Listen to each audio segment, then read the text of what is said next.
Testing, 1, 2, 3, 4. Testing, testing.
Testing, 1, 2, 3, 4, test.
Ready?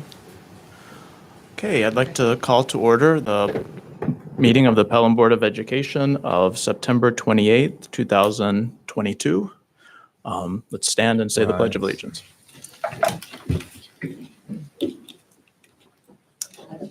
Pledge allegiance to the flag of the United States of America and to the republic for which it stands, one nation, under God, indivisible, with liberty and justice for all.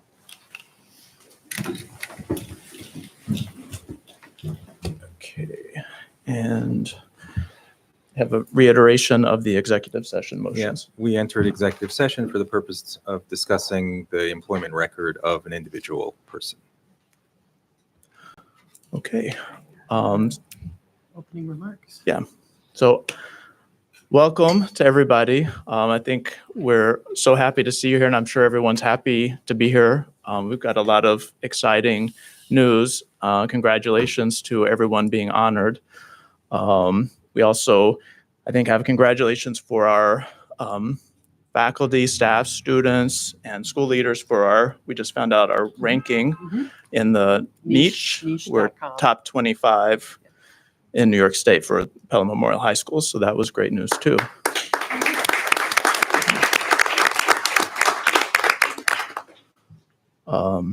Happy Rosh Hashanah. Hope everyone's having a sweet new year. My family did. Wish everybody an easy fast for next week for all those who are celebrating. And for everyone else, exciting start of fall. I'm going to share something I learned about fall from TikTok. So in English, we have the word fall and autumn. Autumn comes from French. Fall was originally called the fall of the leaves. And the original Old English name for the season was actually harvest. So before harvest meant gathering the crops, that was the name of fall. So, happy harvest season.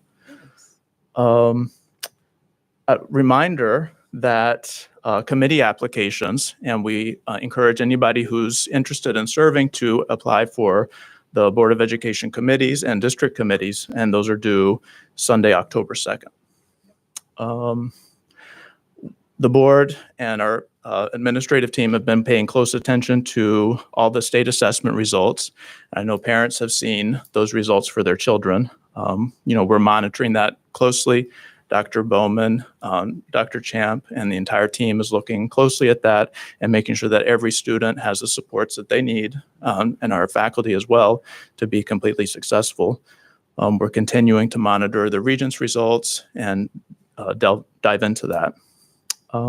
We had a very successful board coffee at J Cafe last week and heard more about Regents and traffic issues and all of our favorite topics. But we had a good turnout, and the next board coffee will be October 28th at 9 a.m. in J Cafe.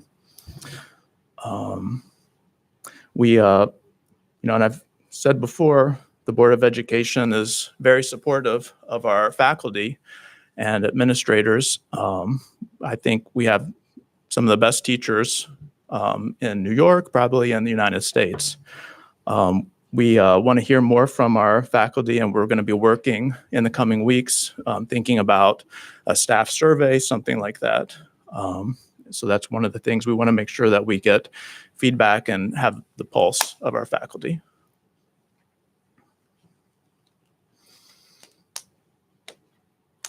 Okay. 3 is approval of the minutes. Do I have a motion to approve the minutes? So moved. Second. All in favor? Aye. Aye. And 4, student recognition. Yes, always one of my favorite parts of our meeting. So thank you all for your patience tonight. Very excited that we've got a full house for a really exciting reason. We are very honored tonight to be recognizing the accomplishments of almost 20 students at our high school for their accomplishments related to the College Board PSAT exams. We have 10 students receiving that were recognized by the receiving national recognition from the College Board because of their particular academic achievements, both in school and on the PSAT. We have 5 students being recognized as National Merit Commended Students based on their PSAT scores in the National Merit Scholarship Qualifying Test, and 5 achieving the semifinalist level as well. So at this time, I'm going to invite Mr. Berkowitz, building principal, to come and join me at the microphone for the recognitions of these students this evening. Thank you.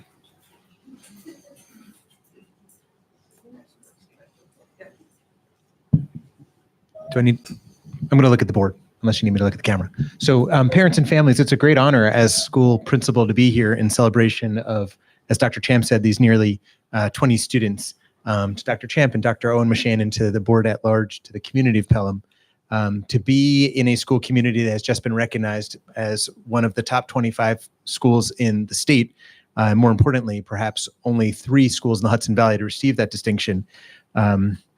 We come to school each day to serve these students, and our faculty who arrive well before 7:30 and stay here even later fully embrace our shared mandate to a commitment to excellence, and celebrating our students when they do achieve is one of the great rewards for all the hard work that they put in and that our faculty puts in to support their excellence.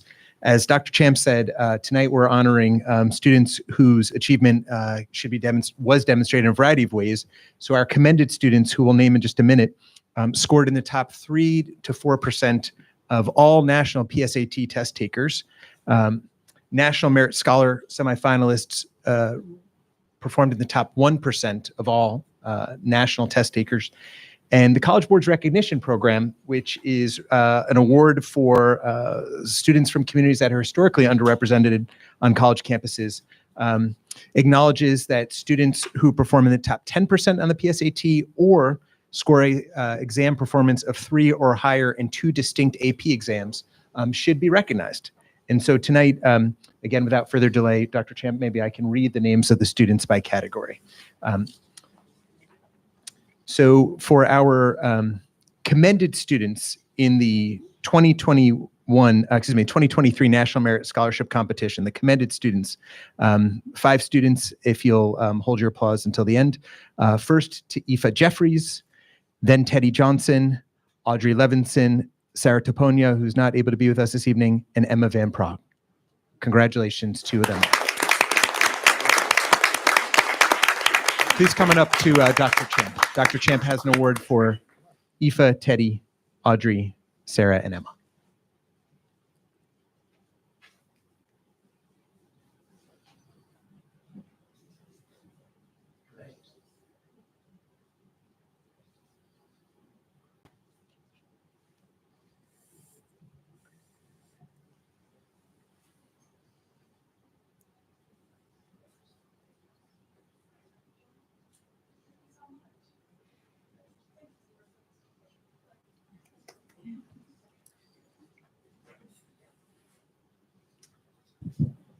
For our National Merit Scholarship semifinalists, I'll read the names and then we'll invite the students up.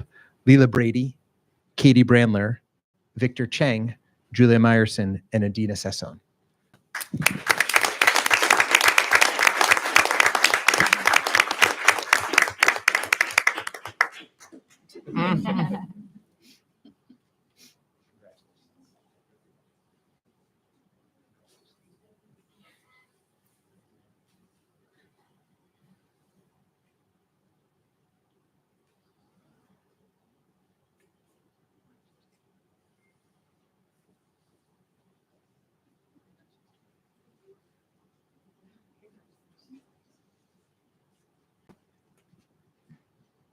And now for our College Board National Recognition Program awardees. I'll read the names all at once.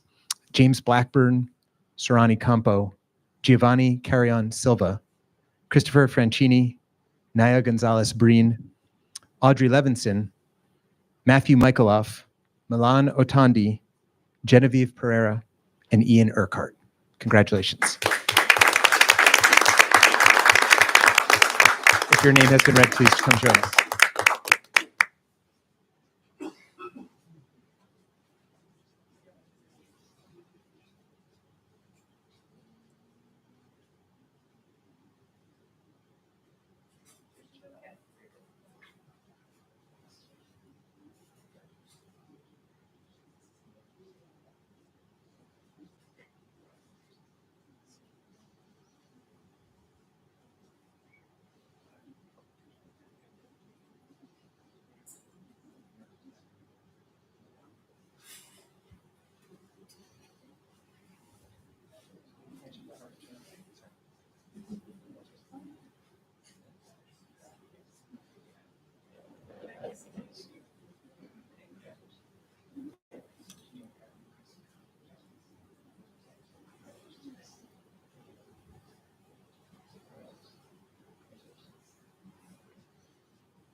If I may speak off the cuff, these students are not only incredible in the particular performance, but if you were to walk through the halls of Pelham Memorial High School from, and I actually would love to actually invite you to see them, from Naya in the art studio to Leela in the announcements to Audrey and other member Ian and others in the chorus. It's just amazing to watch these students are doing science research, et cetera. So mathematicians, scientists, technologists, musicians, artists, experts in the humanities, and all on the track and field and athletic fields of Pelham Memorial High School. Congratulations to one and all.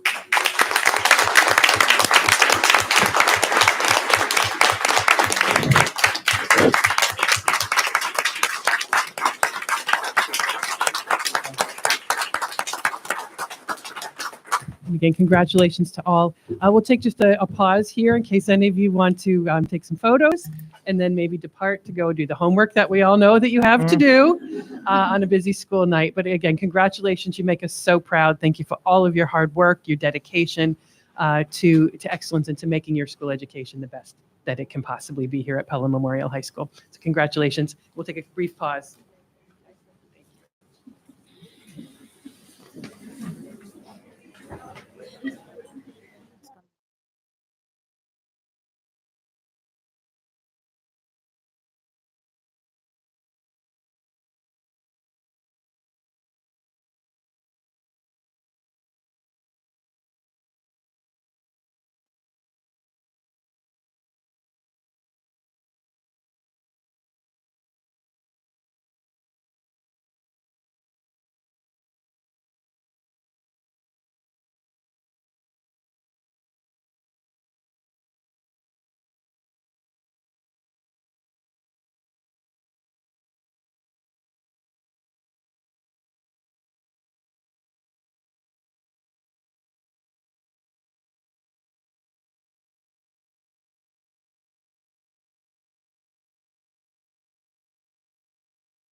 Okay, that's fine. I need a second to get my notes back together. Okay, great.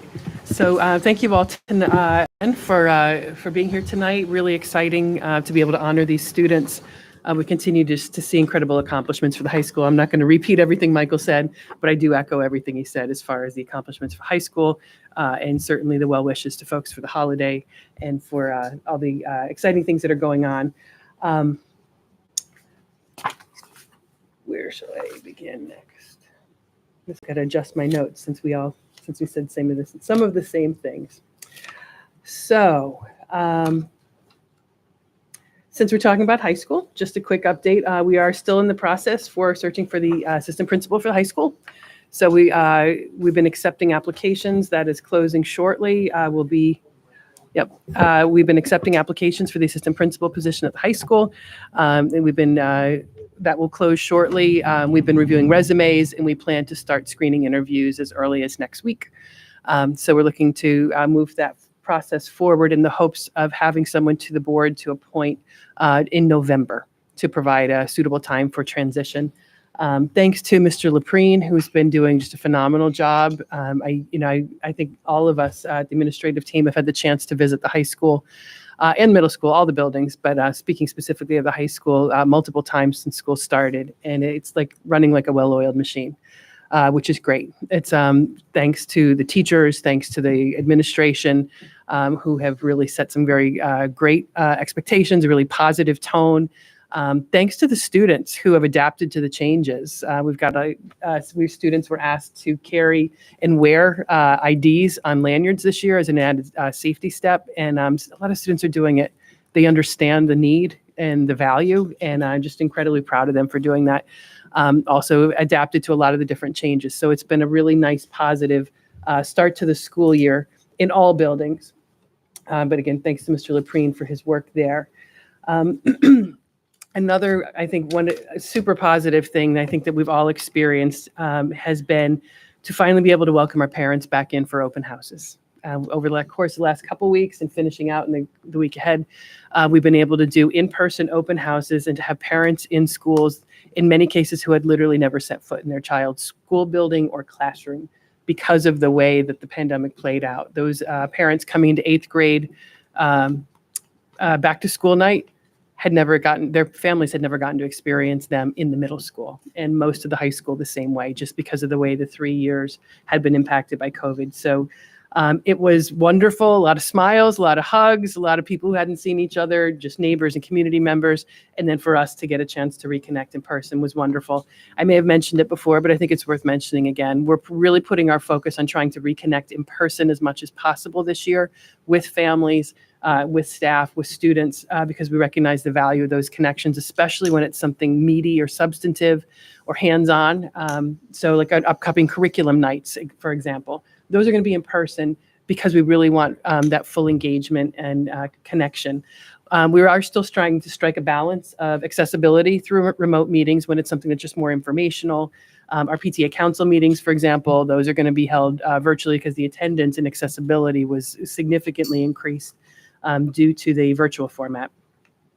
Coming up in these next couple days, we've got picture days at all the schools are happening. We've had a number of new family orientations. I know Dr. Bowman got to the science research family gathering. Please continue to check the calendars to see what in-school events are up and coming. We really do value turnout and participation at those. Same way, having folks here at our board meeting tonight was just a real blessing and a change that, again, continues to make it feel like normal. We did have our first PTA council meeting as well as first board coffee, and again, very well attended. And those were really helpful opportunities for us to connect with our parents and work together, getting feedback, sharing ideas, sharing information, and continuing to partner to support our students. I actually think that covers my topics for tonight because we hit on the other ones already. So thank you for that. And with that, I'll pass it back to Dr. Owen Machine. Okay. 4.3 is Board of Education Committee reports. Oh, I'm sorry. We Can have I a add one more finance committee thing? report. Go ahead. I knew that there was something else. I just couldn't find my last Post-it note. Two more things. And Michael hit on it a little bit. The efforts that we're doing to hear the voice and support our teachers and hear the voices of our faculty and staff. As I mentioned in my opening speech, and I've shared with the board, part of my work this year, part of my goals is to go around and to meet with all the faculty and all the various stakeholders and really try to hear from them, how do they define excellence?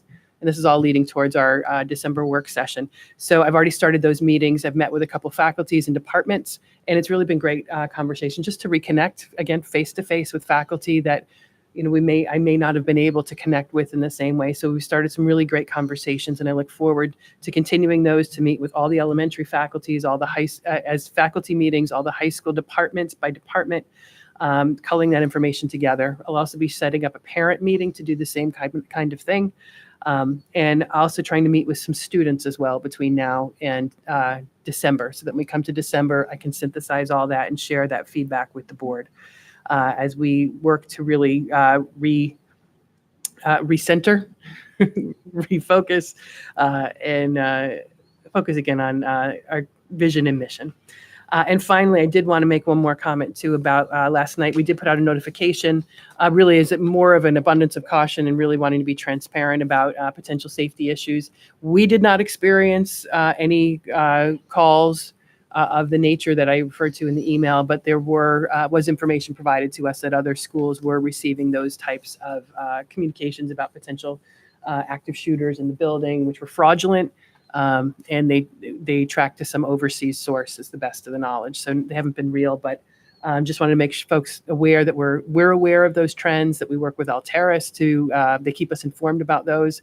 It's a good reminder for us to remain vigilant, make sure that all of our staff, especially those who man phones, are just alert for those types of things, and that everyone knows the procedures when something like that happens. We, in our case, if that call came, we would immediately go into lockdown. We don't want to take any chances.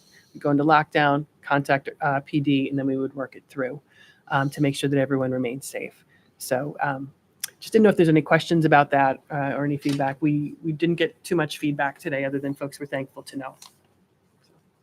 That officially does end my report. So thank you. Okay, yeah, committee reports. Great. Are there others, or should I start with the Finance Committee? Yeah, start. Okay, Mhm. great. The Finance Committee met on Monday, September 12th at 8 o'clock in the morning. We welcome 2 new board members to the Finance Committee, Jackie DeAngelis and Will. So I appreciate that it was a big agenda. We went through quite a bit of material, but we did kind of cover a lot of the basics and set the foundation for the kind of work that the committee would be doing throughout the year. So I won't go through in detail everything that we discussed, but Jim is going to touch on a couple of things tonight. We have one thing up for the board for a vote. But we went through the 2021-2022 year-end results and in detail, and kind of looked at the year-end reserve allocations.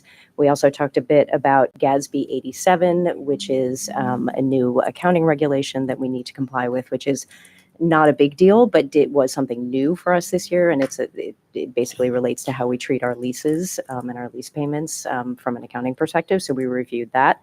We looked at the 2022 tax certiorari report, which is quite in-depth. We also went back and looked at some of the historical information there too.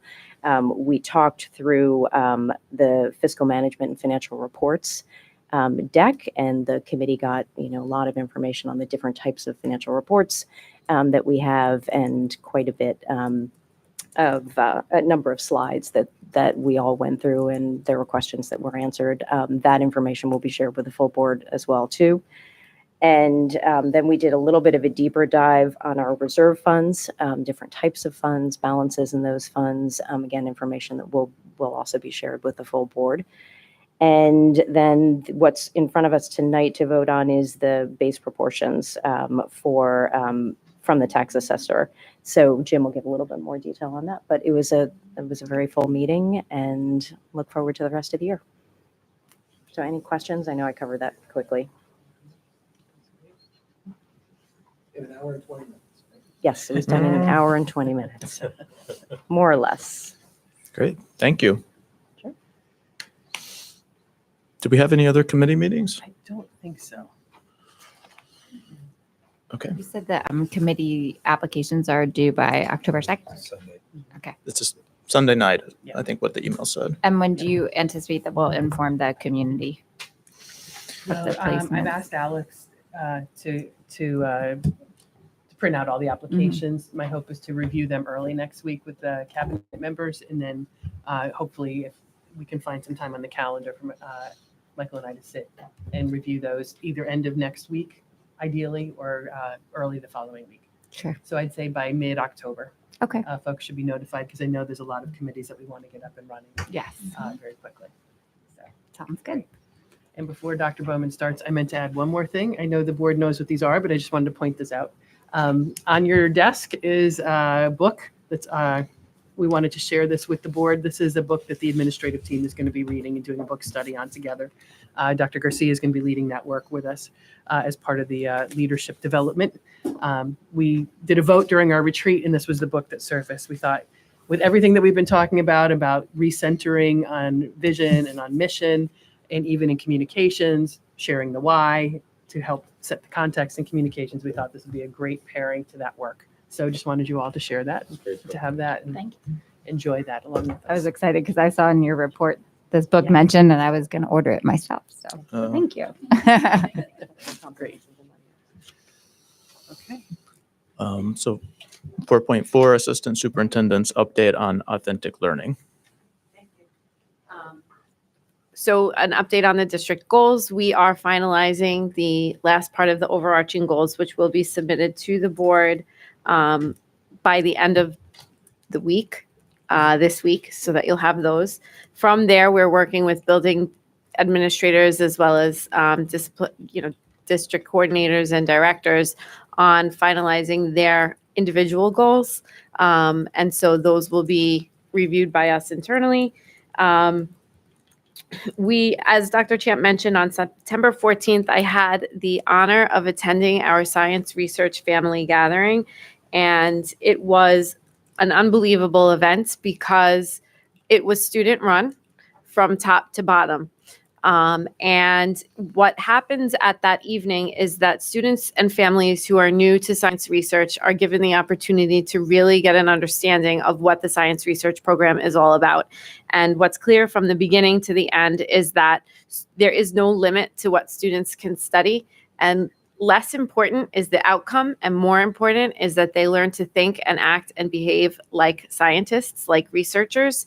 And so the students who are veteran science research students present their project, their process to the families of the students who are just coming up and anyone else who happens to be so lucky to listen in to their presentations.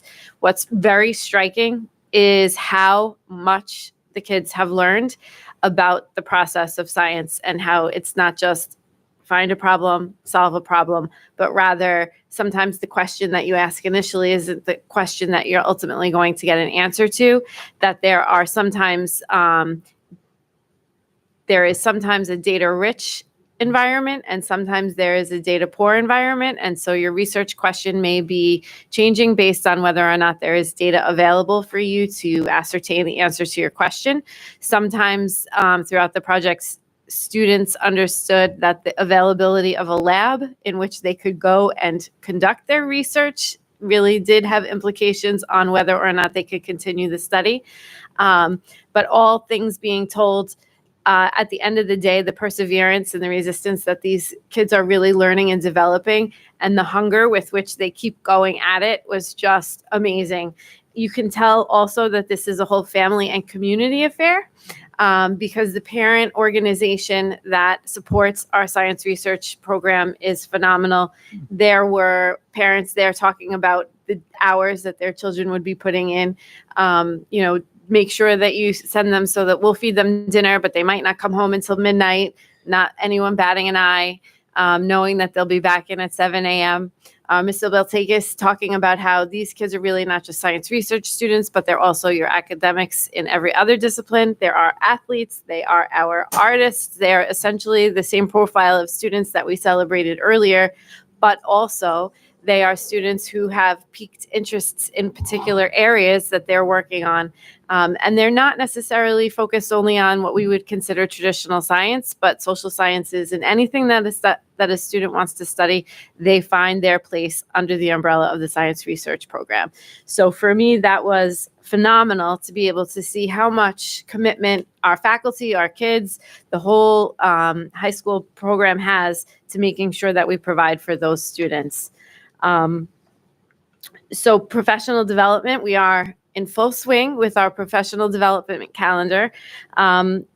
We have had already Science 21 Teachers College unit launch PD. We've had PD on running records so that our elementary teachers are clear on making sure that their children are making gains. We've had math intervention professional development where we talked about piloting different programs to make sure that we were addressing the focused needs that our kids are showing in the primary grades and the upper elementary grades, as well as in the middle school with our dedicated math interventionist. We've had ICT coaching, social studies task force meeting, patterns of power training. And today we began the first of 3 days of math PD for our elementary teachers, which really does focus on areas that we are making sure that we provide those structured supports in moving forward.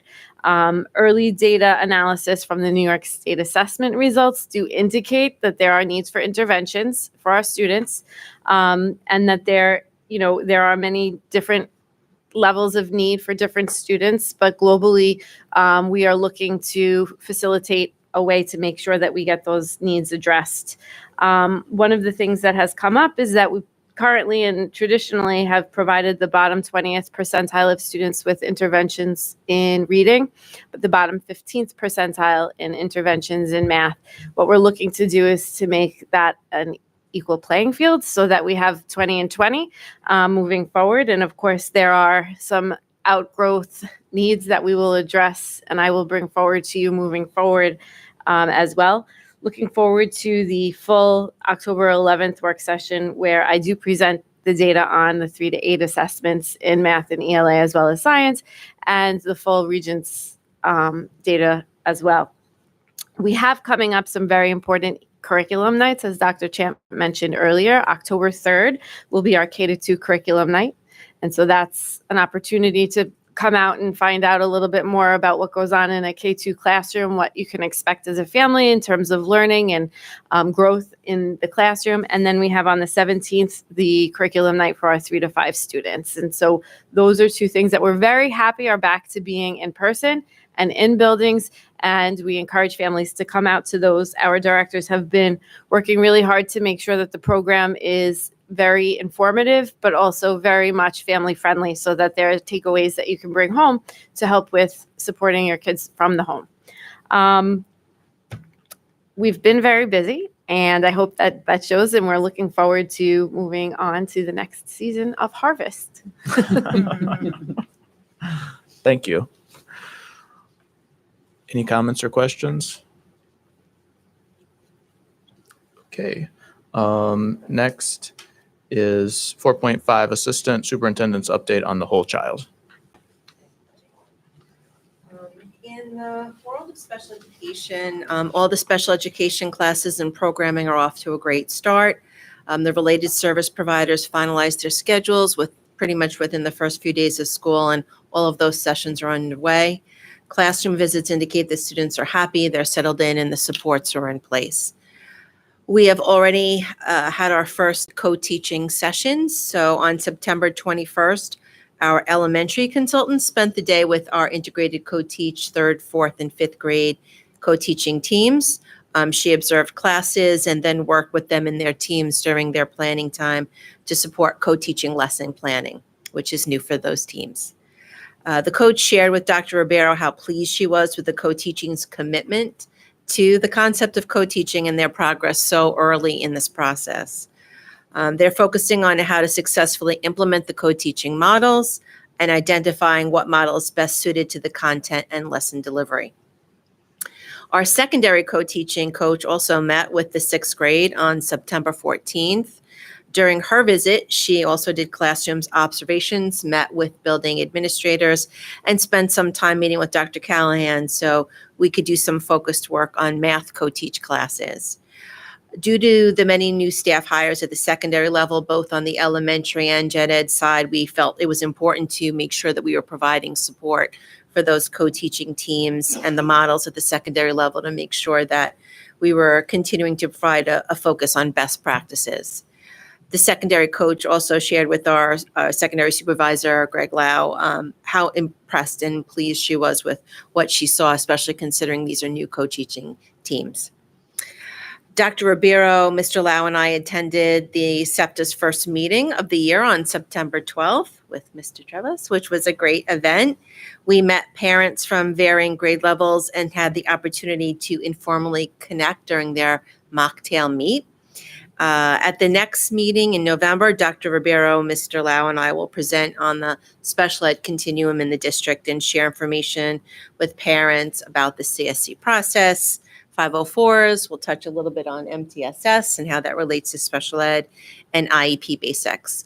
That SEPTA meeting will be held November 3rd in the middle school library.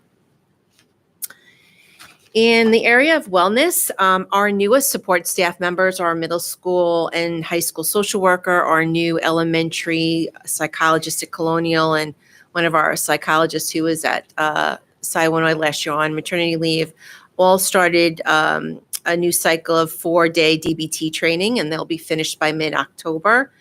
This will enable us to expand and enhance our Tier 3 supports at the secondary level, as well as providing our elementary staff with the foundational knowledge of DBT interventions, along with that universal language and concepts that they can use in social skills groups and individual counseling sessions, building level supports just daily as they interact with all students. The foundational concepts that are grounded in DBT, which mindfulness is the one that you often hear us talk most about, is also a component and supported at the elementary level through our Fly 5 Mindful Student curriculum. Our new elementary school counselor completed her onboard training for that Mindful Student curriculum and began her rotational sessions with elementary students. So they're off and running with that. We're working on setting up the visit for our responsive classroom coach. He's planning to visit us in October. And he will be visiting all 4 buildings. He will meet not only with the latest cohort of teachers, but any teachers that have been previously trained in responsive classroom practices. And he will get a chance to touch base with them to see how that work is moving along. In reference to school counseling, the high school counselors just finished their visits to senior classes to speak with all seniors about the college application process. Seniors are encouraged to set up individual meetings with counselors, attend college visits, request letters of recommendation if they haven't already done so, and be aware of college application deadlines. We do have college financial aid night coming up in October 18th. That's going to be held virtually at 7 p.m. Mr. Farrell shared that the counseling staff is preparing for PSAT exams.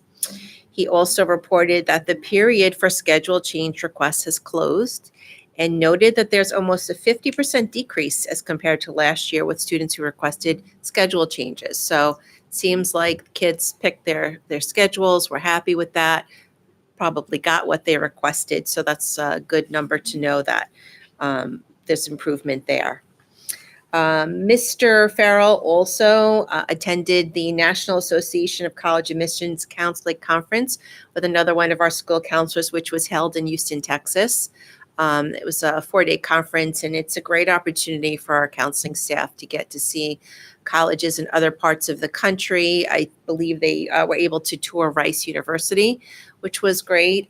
He also attended conferences on how to make sense of post-COVID college admissions landscape, writing letters of recommendation, tuition pricing, the college essay, navigating NCAA clearinghouse eligibility, rethinking the school profile, FAFSA, the future of ACT, SAT, and test-blind college admissions. That's a trend that we're seeing.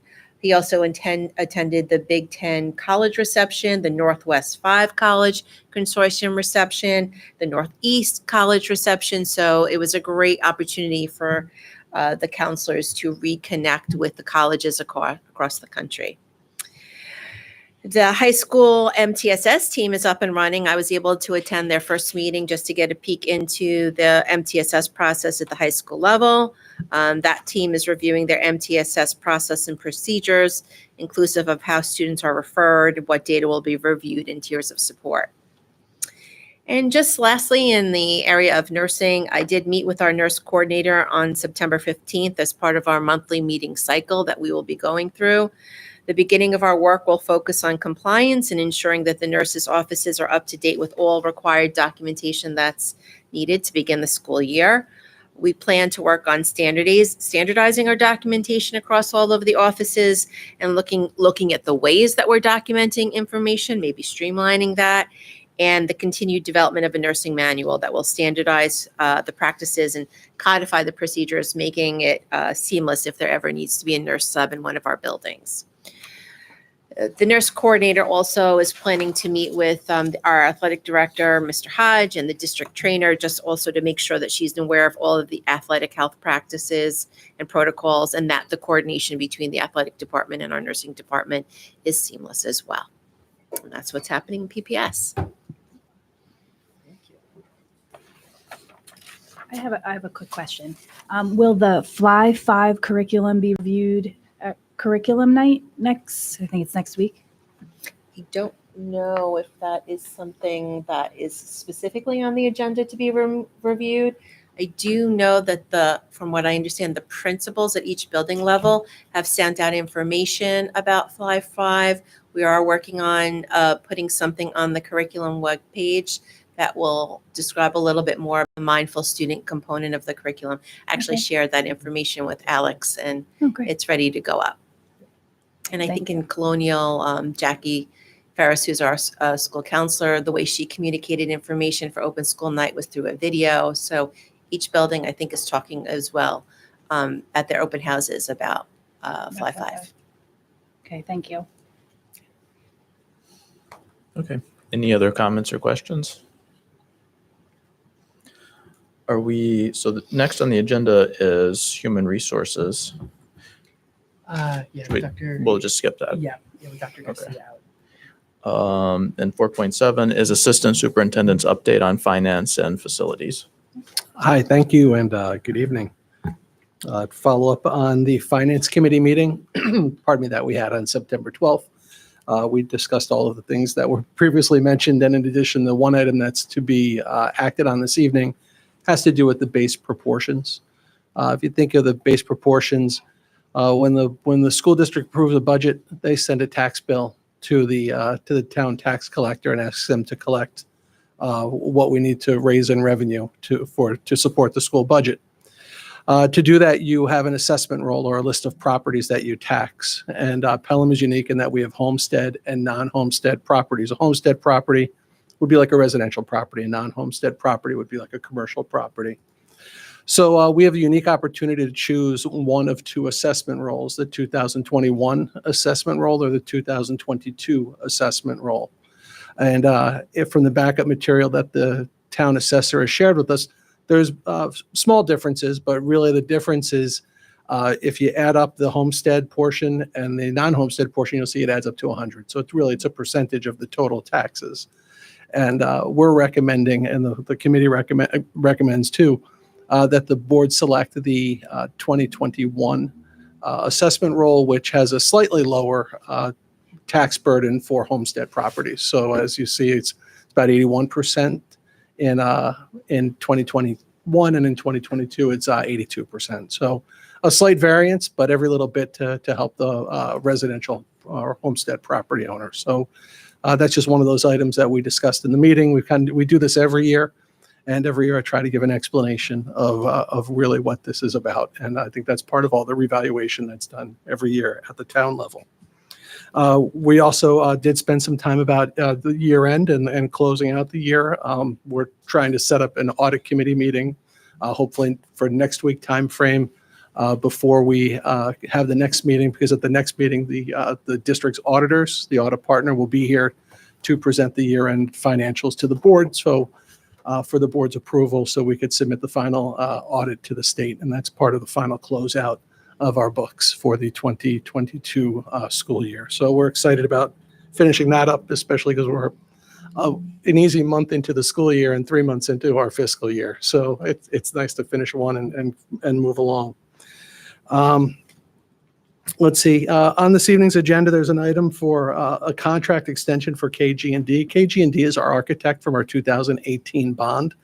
In our original agreement with KG&D, we had a lump sum agreement based on a specific duration of the project. Now, we signed this contract, the district signed this contract in 2018. A lot happened after 2018 that we really was really out of our controls, but it expanded some of the duration of our projects. So what we're doing this evening is we're asking the board to extend KG&D's engagement based on the hourly rates that they had submitted back in 2018. So it's 2018 rates based on the contract, and it's really limited cleanup work related to finish the interior work here, the punch lists at the Prospect Hill and at Hutchinson School, and some other work, again, more punch list work that we have left to complete. In facilities, if you've had a chance to drive on Julianne's playground, there's a new tire swing, which is really nice. Hopefully the children are enjoying that. We're happy to see that's in. We met with our architect and our construction manager about the playground over at Hutchinson. To no one's surprise, there's a lot of rock underneath the surface where that playground's supposed to go. So that is going to require some drilling of the rock in that surface to be able to put those metal poles into the ground. So we expect to stake that out. There'll probably be some noise and some compressors and some more rock breaking underneath the ground in that area. The direction we gave both the architect and the construction manager is there's going to be a playground on this site, and this is a dedicated area. So let's move forward on this process. So they're working on that plan for us now. But as you drive by it, you'll see that the parking lot is completed. It's lined. We expect to be able to allow the staff to use that starting hopefully at the end of this week, which is terrific. I think that'll be a relief for the neighbors too. We should see about 30 cars off the street and into that lot every day, which is really fantastic. In the nighttime, that is a sliding gate, so we'll be closing that gate at night, just so we want to make sure that it's available for parking for our staff when they show up in the morning. Jim, just as a reminder on that, will we have that lot available when we have basketball games in the evening, or will it be? Okay. Yes, thank you for bringing that up. So that lot would be available in the afternoons. During the school day, that's really a staff lot. Right. But absolutely, when recreation uses the facility, those are 30 available parking spaces, and they're not on the dead end or in front of someone's houses, and they're pretty easily accessible to the gymnasium from that lot too. So, and there'll be like a coordination of the recreation program and our janitorial staff to shut the gate whenever our last activities are done. That's exactly it. Okay. So when our folks are there, where recreation uses it, our folks are there, and first thing in the morning is to open the gate, and last thing at night, we're kind of talking about that process would be closing that gate so that it's we're not locking anybody in, obviously, but we're closing up for the night. Last Friday, we had a nice opportunity to meet with our partners in recreation. Last Friday. So it's part of our regular meetings. So that was very helpful. We talked about building use, talked about this past summer, what worked well, what could have worked better, how are things going in the fall, where do we see things in the winter and spring, and what do you think about next summer? So this is part of our regular conversation we have with our partners in recreation, and we're very fortunate to have that relationship. So we had about a 2-hour meeting on a Friday morning. So that was very helpful too.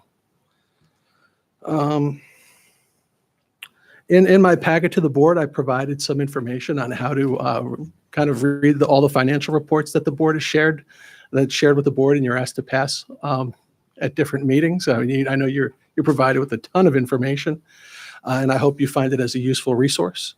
We'll also post it up on board docs, so it's just anybody, the common reader, should be able to gather some information about it. Just talking about our different funds and revenues, expenditures, check warrants, different things like that. But all the less very important. And that was another one of those items that we discussed at the Finance Committee, and they had a chance to look at beforehand. Let's see.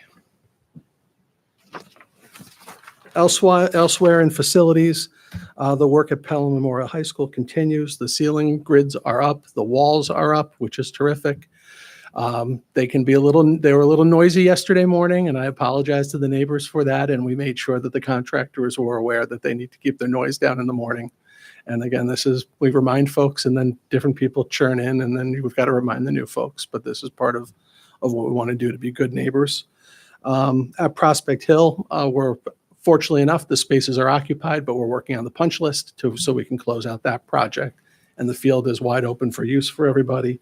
And at Hutchinson, again, the site work, the parking lot, and the playground and the field, that was sodded, and that field is knitting. And we hope to have that available in the spring with the sod. So that'll be really nice to have.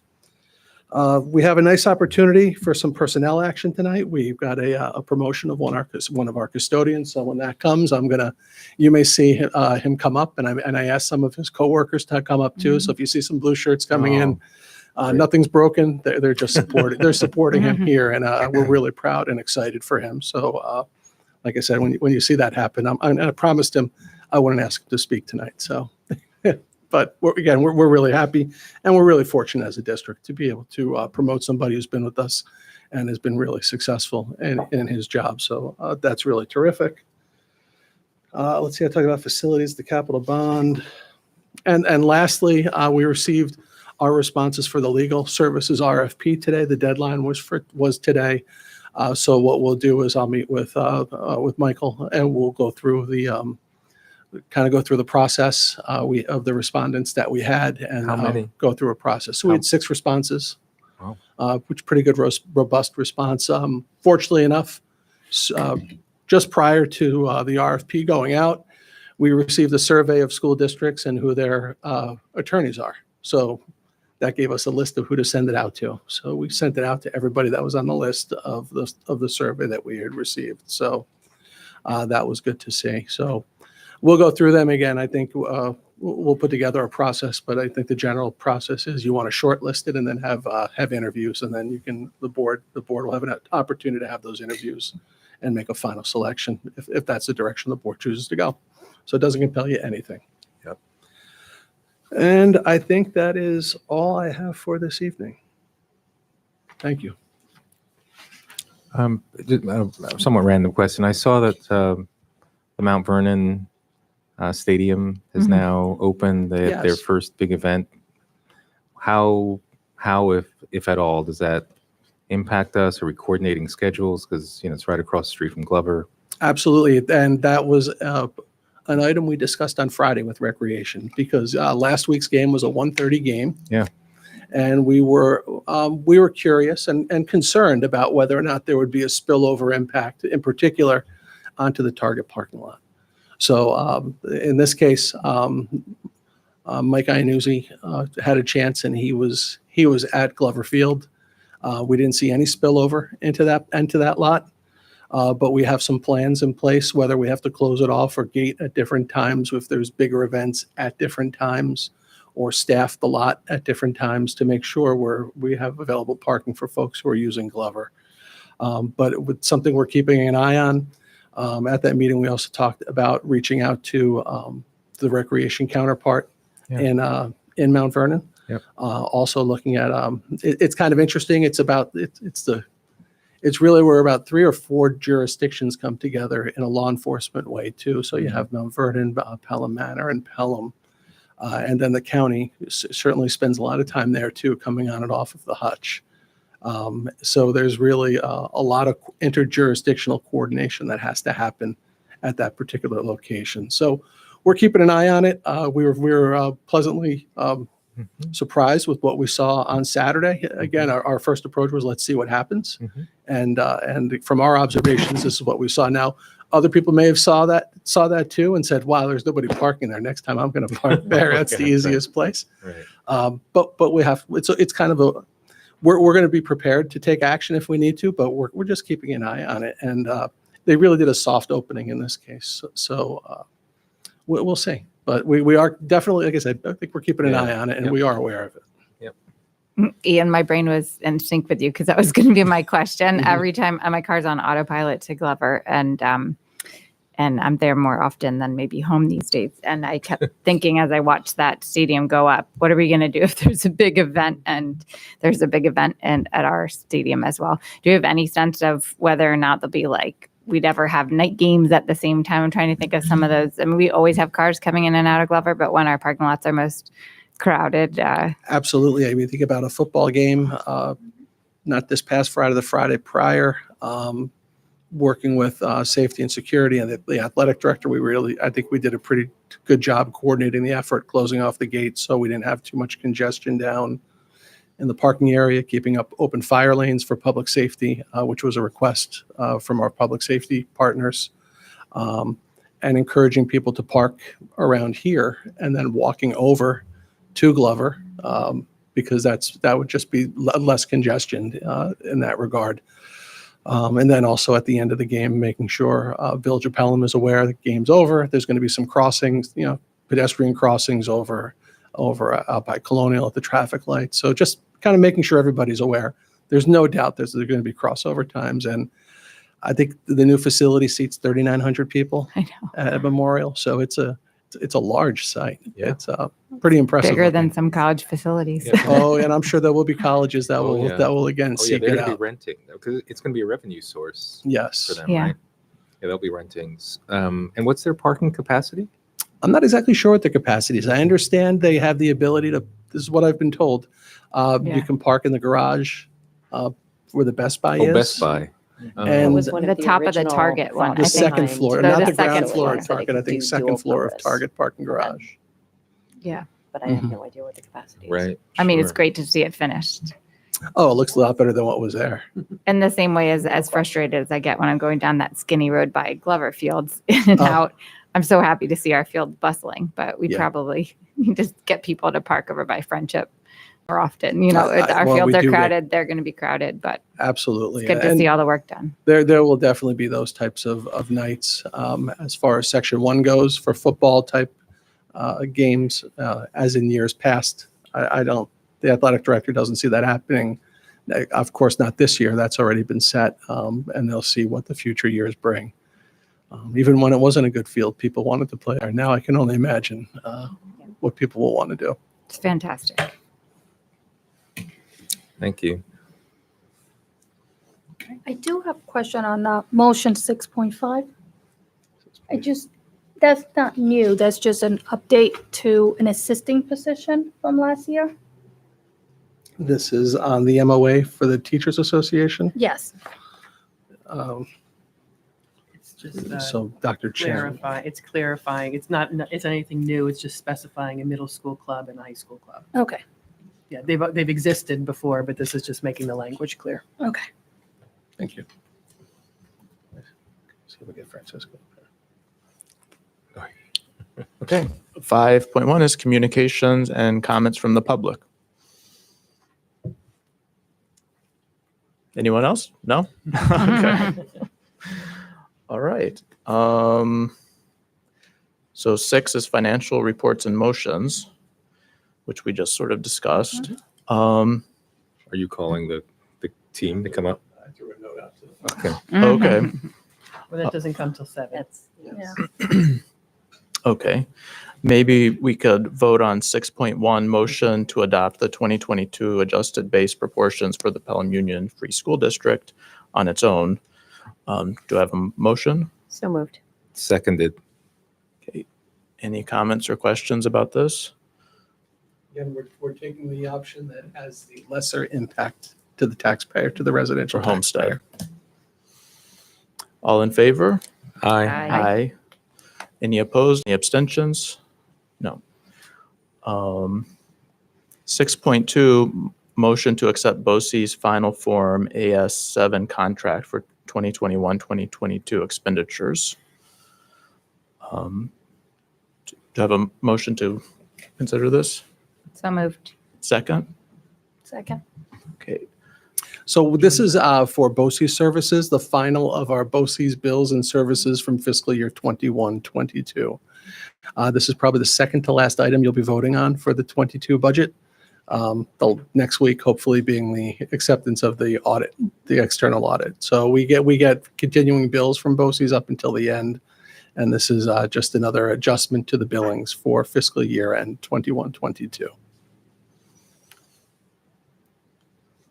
Any comments or questions on that? Okay, all in favor? Aye. Aye. Any opposed? Any abstentions? No. I think the next few things are pretty straightforward. So we could take 6.3 through 6.6 as a consent agenda. Do I have a motion? So moved. Second? Second. Thank you, Natalie.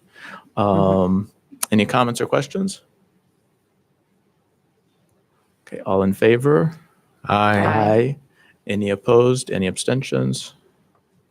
No. I think we could do 7.1 through 7.3 as a consent agenda. Do I have a motion? So moved. Second? Any comments or questions? No. All in favor? Aye. Any opposed? Any abstentions? No. 7.4 is motion to approve Schedule C, non-instructional staff. Okay, that's me. I'm gonna. Hold on that for a minute. Well, I could talk about a couple of different things. We've been very busy with hiring for student monitors and for safety monitors and lunch monitors. So we have monitors that we fill three different types of roles, as in a special education capacity, in a safety monitor role, and a lunch monitor role. And what we have found is they're hourly positions, but they're very important positions to help our schools run, especially the lunch positions, and obviously the safety and our special education positions.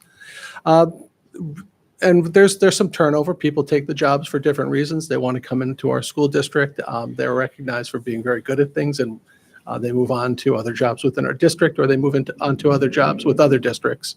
And our student needs vary. So we've been hiring many student monitors and safety monitors, and you'll see some of these are retroactive. Don't like to do that generally all the time, but for safety monitor positions, we will do that. And I think we're in a good position staffing up right now for our safety monitor positions. We're always looking for lunch monitors. So if you know anybody, please send them to us. It's an hour and a half every day, which is the reason I think why we struggle sometimes to fill that position. But it's an important job, and an hour and a half every day with the elementary kids, you can't leave, but you'll smile when you leave. It's a nice experience. So those are some of those jobs that we have here. Some folks have resigned, have gone on to other jobs, and we certainly wish them success and thank them for their service. There is one item here this evening. We're recommending the promotion of one of our custodians, Francisco Esteban, to the position of senior custodial worker. Mr. Esteban has been with us for 5+ years, starting out as a custodian.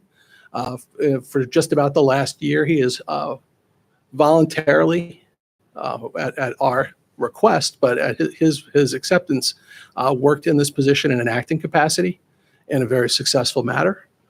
So we believe we're appointing somebody to this position who we know can do the job very well. For a period of time, you probably know my offices were in the high school. We had a great opportunity to see Mr. Esteban work, understand his work ethic, get to know him. He really makes the Pelham schools a better place. He's 100% for our students. And we're really proud of his work with the district. We're really proud of the ability to promote somebody from within. So we're happy to have that happen. So if you look in the back, you'll see him standing up right there. He's waving. Again, I promised him I wouldn't ask him to speak. And with that, we normally have a 1-year probationary period. Since Mr. Esteban has been in this position for close to a year, we're requesting the board to shorten that to 12 weeks. There's also another function to that, is we really can't fill the position he's vacating permanently until he's cleared his probation. Yeah, okay. So it's twofold, but I certainly wouldn't be recommending it if we weren't fully confident that he could do the job and successfully pass his probationary period. So thank you. And he comes with the full endorsement of Mr. Condon, of course. I don't want to leave Mr. Condon out. Well done. Thank you. So do I need a motion We still do. for Yeah, 7? yeah, no, we have to Motion vote. for 7.4. So moved. And second? Second. We'll say will. Any comments or questions? No. I just want to say again, this board is very supportive of all of our faculty and staff, and we know that the Don't schools absolutely can't run without our custodians. So thank you very much. Don't leave. All in favor? Aye. Any opposed? Any abstentions? Congratulations. No, I mean, when parents come here at night for recreation programs, though, he's the face you're gonna see. He's the person you're gonna talk to, and he's really got a great customer, person focus, and he's leading the team that gets the building ready for the next day, and that's important work. Yep. Absolutely. Okay. 8.1, motion to approve Schedule D. Do I have a motion? So moved. Second? All in favor? Aye. Any opposed? Any abstentions? 9 is new business. Nope. 10.1, communications and comments from the public. Christoph? Nope. Okay. And we need to adjourn into executive session. So can I have a motion to adjourn into executive session? So moved. Okay. Second? Second. Okay, Natalie. All in favor? Aye. Aye. Any opposed? Any abstentions? Thank you. Okay, so I'm going to suggest we use the classroom right back.